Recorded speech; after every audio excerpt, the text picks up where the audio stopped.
So next time on Death Battle, we got two of the most well-known antagonists of new gen anime. Mahito from Jujutsu Kaisen versus Shigaraki from My Hero Academia. And I figured to basically give my thoughts and predictions on this episode because why the fuck not? I'm a pretty big fan of Jujutsu Kaisen, and I'm a pretty big fan of My Hero Academia, and I feel like these two are pretty well written as antagonists at the very least. Though if you can see my face right here, you guys can see that I don't want these two to touch me. Fuck them. Anyways, when it comes to this fight in particular, I feel like this is a whole lot closer than most people think it is. Like, hear me out on this. Now, if we were talking about stats alone, then Shigaraki, he takes almost every category. All the way from stats, strength, speed, and everything in between, he takes almost every single category.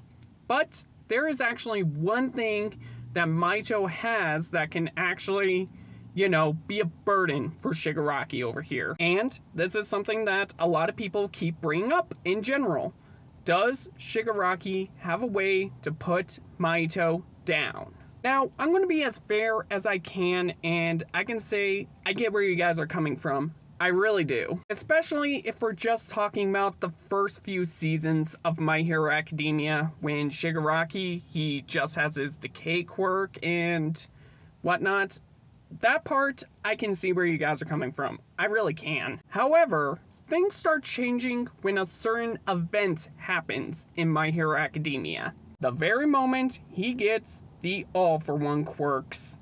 That's going to be the part that a lot of people are going to be considering when it comes to this fight. And the question that everybody has. Can Mahito actually harm the all-for-one quirks? Or can the all-for-one quirks actually harm Mahito? If you think that the all-for-one quirks can actually harm Mahito, then Shigaraki actually could pull off and actually take him down. However, if you don't think that it can work on Mahito, then Mahito can actually do something insane and actually pull this off. Whether he touches them and turns them into whatever the fuck he wants them to turn into, or, as you can see right here, hit him up in a domain expansion. So, realistically, this is going to come down to who is going to touch who first and how you guys perceive the one-for-all quirks. And if you guys want my honest god opinion, I can see Shigaraki taking this win more times than not. Although, I could see some fair arguments for Mahito actually winning this too. And I hope we get our answer on March 30th.